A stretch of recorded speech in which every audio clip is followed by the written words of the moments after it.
जिस भूमि पर रह रहे हो और जिस जगह जिस घर में आप रह रहे हो और उस घर में एक ना एक अगर व्यक्ति बीमार पड़ रहा है, एक उठा एक बीमार हुआ, फिर एक उठा फिर एक बीमार, या घर में 5 लोग रह रहे हैं और 5 का मन अशांत है। घर के बाहर निकलते हो मन में बहुत शांति होती है, कहीं रहते हो बहुत शांति होती है, पर घर में हो गिने हुए, एक घर में बूढ़े माँ बाप हैं, एक बेटा बहू है और उनका एक लड़का है, गिने चुने 5-6 लोग घर में रह रहे हैं। पहले जैसा तो कुटुंब भी नहीं है साहब कि 8-8, 10-10 लोगों का परिवार होता था, 15-15, 20-20 लोग, इतने कम लोग घर में रह रहे हैं। उसके बाद भी यदि आपके यहाँ अशांति है, उसके बाद भी अब क्या यदि कोई ना कोई बीमार पड़ रहा है, कुछ ना कुछ कष्ट है, 1 रुपया कमाया 1.25 रुपया खर्च हो रहे हैं, पैसा नहीं जुड़ रहा है, कुछ ना कुछ घर में मचा हुआ है, तो कुछ ना करिए, बस केवल एक कर्म करिए कि बेलपत्री का जो मध्य भाग होता है, इस बेलपत्री की पत्ती पर केवल एक लाल चंदन आता है बाजार में, कुंकू नहीं, हरोली नहीं, लाल चंदन, उस लाल चंदन से केवल श्री का संबोधन लिखना है आपको, केवल श्री, और इन 2 पत्तियों पर अम का संबोधन लिखना है। अम का संबोधन से मतलब है केवल एक एक बिंदी रखना है आपको, मात्र जैसे सिर पे बिंदी लगाते हो बस एक एक बिंदी उस लाल चंदन की रख, और 108 बेलपत्र तैयार कर कर उसकी मोली से या कच्चे सूत से उसकी माला तैयार कर कर घर में उसको मात्र 2 घंटे रख लीजिए और सबके हाथ का स्पर्श कराकर हनुमान जी के गले में उसको गले में डाल दीजिए। जिंदगी में कभी बीमार पड़ ही नहीं सकता, उसका रोग मुक्ति के लिए, कार्य सिद्धि के लिए, अच्छे फल के लिए। ये जो घर में क्लेश मचा रहता है, कभी बहू नहीं सुन रही, कभी सास नहीं सुन रही, कभी बेटा नहीं सुन रहा, कभी पिता नहीं सुन रहा, कभी जरा जरा सी बात में क्लेश जो उत्पन्न होता है, शिव पुराण कहती है, शंकर की कथा कहती है, शंकर का अनुमोदन कर रहा है, और स्कंद पुराण का 3रा अंश कह रहा है कि बेलपत्र जो हम समर्पित करते हैं महाराज, उसका सुख ही, शंकर दुख को काटने, दुख का शमन करने। 3 जगह पर अगर कोई बीमारी ऐसी हो गई कि वो समाप्त नहीं हो रही, बड़ी बड़ी तकलीफ, मतलब एक बार दवाई अगर चालू हो गई तो दवाई बंद ही नहीं हो रही है, तो उसके लिए आपको 3 जगह पर जल चढ़ाना प्रारंभ कर दो। मात्र 1 हफ्ते से ज्यादा चढ़ाना भी नहीं पड़ेगा। जैसे 1 हफ्ते आप टेबलेट लेते हो, गोली लेते हो, 1 हफ्ते चढ़ाना प्रारंभ कर दो। सबसे पहले बेलपत्री के पेड़ के नीचे क्या करना है, जल का पात्र लेना है, उसमें 2 दाने चावल के डालने, 2 दाने अक्षत के डालिए। पहले बेलपत्री के पेड़ के नीचे जाओ, वहां जल चढ़ाओ, फिर जाइए पीपल के वृक्ष के नीचे, वहां जल चढ़ाइए, आखिरी में या तो शमी के नीचे या फिर आंवले के नीचे, इन दोनों में से कोई एक वृक्ष जिसके नीचे। पर 1 हफ्ते अगर आपने आंवले में चढ़ाया है तो आंवले में ही चढ़ाना, शमी में चढ़ाया है तो शमी में चढ़ाना है, ये बदल के मत चढ़ाना कि आज मैं शमी में चढ़ा देती हूँ कल आंवले में चढ़ा दूंगी, ऐसा नहीं। और ध्यान रखिए एक बात का, कई माताएं क्या करती हैं, पशुपति व्रत करती हैं, तो अभी मैं ये वाले मंदिर में कर लेती हूँ, अगला मैं उस मंदिर में कर लूंगी, अगला मायके में जाके कर लूंगी, ये गलत है। अगर पशुपति नाथ का व्रत कर रहे हो तो एक ही मंदिर में करना है। सब्सक्राइब करें हमारे चैनल मनोकामना पूर्ति उपाय को, बेल आइकन दबाएं ताकि आप अपडेटेड रहें हमारी हर एक वीडियो। कभी मौका मिल जाए, विवाह शादी में देरी हो रही हो, या कोई नया कार्य चालू कर रहे हो उसमें देरी हो रही हो, या कोई सर्विस के लिए, नौकरी के लिए जा रहे हो और वो कार्य नहीं हो रहा हो, तो एक धतूरा, केवल एक धतूरा, उस धतूरे को फोड़कर उसके अंदर का फल निकालकर उस फल को शिवलिंग पर चढ़ाकर 1 लोटा जल शंकर भगवान को समर्पित कर। दिन होना चाहिए मंगलवार। कौन सा दिन होना चाहिए, जम के बोलो जरा, मंगलवार। समर्पित करो। उसके बाद में आप विवाह के लिए अगर समर्पित करे हैं तो विवाह में देरी नहीं होगी, व्यवसाय और व्यापार के लिए या नौकरी के लिए समर्पित करे हैं तो उसमें देरी नहीं होगी। एक बहुत कष्टमय जीवन चल रहा है, हार गए हर जगह से और तकलीफमय जीवन चल रहा है, तो पंचमुखी हनुमान का एक शिव महापुराण का और स्कंद पुराण का एक बड़ा सुंदर मंत्र है। उस मंत्र को आप सब एक बार हमारे साथ में बोलें। ओम नमो हनुमते रुद्र अवताराय सर्व शत्रु संहारणाय सर्व रोग हराय सर्व वशीकरणाय रामदूताय स्वाहा।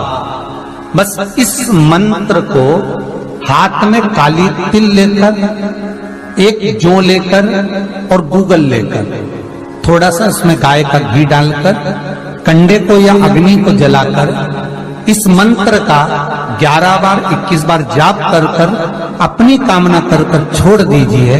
कैसा भी रोग हो, बीमारी हो, कष्ट हो, दुख हो, तकलीफ हो, 21 दिन के अंदर वो आनंद आना प्रारंभ कर देता है। इस मंत्र, स्कंद पुराण का, शिव महापुराण का ये मंत्र मूल पंचमुखी हनुमान में हमारे परिवार को जोड़ कर रखती है। जिसका परिवार टूट रहा हो, समझ लेना उसके यहाँ खेव निधि की कमी है। खेव निधि जोड़ने के लिए क्या करा जाता है, उसका केवल एक ही क्रम है, खेव निधि को जोड़ने के लिए महीने भर में एक, पूरे महीने में एक कच्चा सूत, जानते हो कच्चा सूत, कच्चे सूत की बाती बनाई। काई की बाती बनाओ, कच्चे सूत।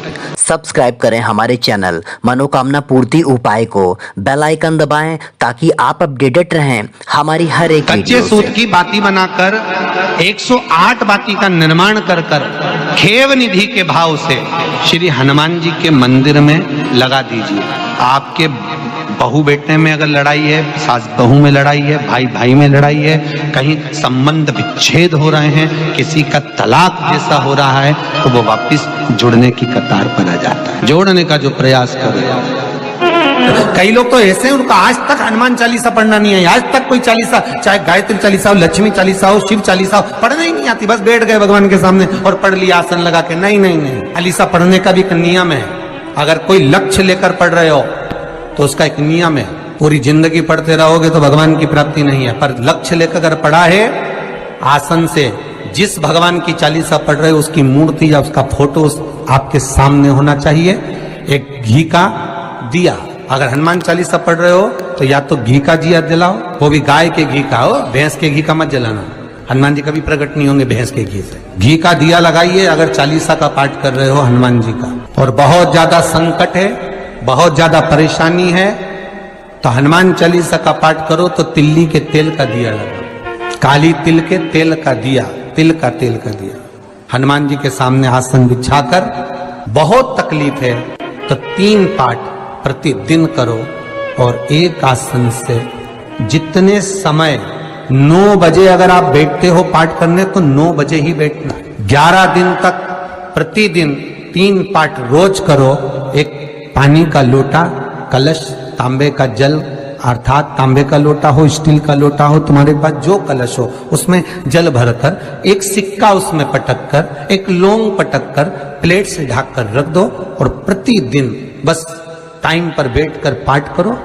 11 दिन पूर्ण होंगे, जिस कामना से आपने पाठ करा है बस वो सिक्का, वो लौंग कलश में से निकाल लो, जल का आचमन करो और जिस काम के लिए करा है वो जल उस प्रयोग में ले लो।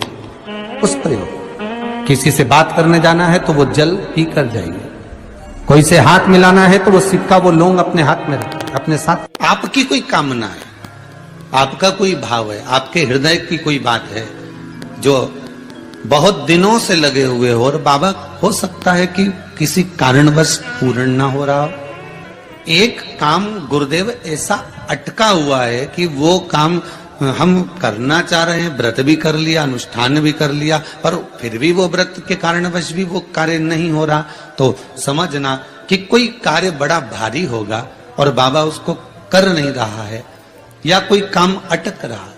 तो हमने पहले भी कहा ये बीच की जो पत्ती है ये देव अधिदेव महादेव, ये ब्रह्मा, ये विष्णु, इन दोनों पत्ती के मिलन से लेकर इस पत्ती के बीच की जो डंडी है, ये नीचे की डंडी का वर्णन नहीं कर रहे हैं, इन दोनों पत्तियों के बीच में जो डंडी है बची हुई, जो तीनों के बीच में एक डंडी का जो भाव है, ये माता जगत जननी जगदम्बा माता पार्वती। इस डंडी के नीचे का जितना भाग है ये 33 कोटि देवताओं को दर्शाता है। पिछले वर्ष की श्रावण की कथा यदि आप निकालेंगे और उसको पेज पर जाकर आप सुनेंगे तो आपको प्राप्त होगा कि उसमें भी कहा था कि जब आप पशुपति व्रत कर रहे हो या कोई नियम धारण कर रहे हो या कोई आपने नियम उठा रखा है और वो कार्य आपका हो ही नहीं रहा, आपने 2 बार पशुपति व्रत कर लिए, आपने ये कर लिया, आपने प्रदोष कर लिया, आपने सोमवार कर लिया, आपने सारे अनुष्ठान कर लिए, बहुत सारे उपाय भी करे तो भी नहीं हो रहा है, तो इस बीच वाली पत्ती पर शहद लगाकर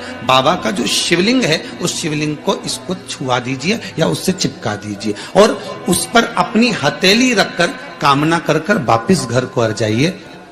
बाबा आपकी वो मुराद शीघ्र 3 महीने के अंदर पूरा कर ही देता है। एक बेलपत्री में पशुपति अस्त्र का बल है महाराज। दोस्तों वीडियो को लाइक और चैनल को सब्सक्राइब करके जरूर जाइएगा आगे भी ऐसी ही मनोकामना पूर्ति उपायों के लिए। ओम नमः शिवाय।